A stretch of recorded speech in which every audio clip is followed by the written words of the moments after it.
مساء الخير، ونرجع مع دكتورة أماني جاد. وسؤال جالنا، مشكلة بتقابل الأهالي أو الأمهات بالذات وقت العودة للمدارس، أو إن هم يسيبوا أولادهم في حضانة أو في مكان استضافة. الأولاد بيبقوا مرتبطين جدا وفي قلق إن هم يبعدوا عن هو أهاليهم. علميا اسمها separation anxiety أو قلق الانفصال.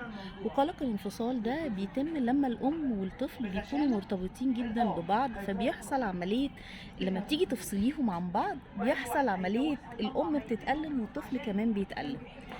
عشان نقي أولادنا من إن هو ما يحصل لهمش الحالة المرضية اللي هي بعد كده بيبقى فيها قيء ممكن، مغص شديد جدا في البطن، ما بيعرفش نوبات، من قلة النوم بالليل، التبول لا إرادي. كل ده ممكن يحصل من إن احنا لو نزلنا أولادنا بشكل خاطئ للأماكن بعد ما بيكونوا مرتبطين بينا جدا. هفسرها لكم بشكل بسيط جدا. حضرتك او حضرتك كشخص اجتماعي كونت عندك الشخصيه الاجتماعيه لما خلاص كبرت وابتديت تحتك بالناس وتشوفهم وتتعامل معاهم، بس ستيل لما بتيجي تروح شغل جديد او بتروح مكان جديد بتبقى شويه واخد جنب كده. نفس القصة بالظبط بالنسبة للطفل لما بيكون نازل لعالم بقى جديد، مش مكان جديد، هو بالنسبة له العالم بتاعه كله هو مامته وباباه. لما بتيجي تاخده او المربيه او ايا كان اللي هو قاعد معاهم طول الوقت مشوفش غيرهم، تيجي بقى حضرتك تاخده من العالم بتاعه وتحطه في عالم جديد مره واحده، ده بيحصل عنده حاجه اسمها قلق الانفصال. طيب عشان نتفادى قلق الانفصال ده وما يحصلش المشاكل اللي احنا قلنا عليها في الاول، احنا محتاجين ان احنا ندرج. اول يوم بننزل فيه الولاد او حتى من قبل ما بننزلهم بنديلهم صورة عن المكان اللي هو رايحه.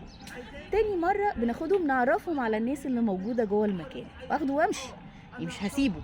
تالت يوم اجيبه ربع ساعة، رابع يوم اجيبه نص ساعة، وافضل ادرج على حسب المرحلة السنية بتاعت الطفل لغاية لما يوصل لليوم الكامل، اقل حاجة من شهر ل40 يوم.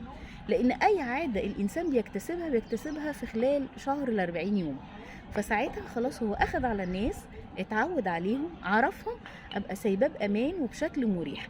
لكن للاسف احنا بنعمل حاجه في اولادنا صعبه جدا، احنا بناخد ولادنا من الدار للنار، بالظبط. فبالتالي بيحصل عندهم شك، والام كمان بيبقى عندها نفس القصه لان القلق الانفصال ده بيبقى في الجهتين. مم. ويا رب ان شاء الله نشوف ولادنا كلهم في احسن حال.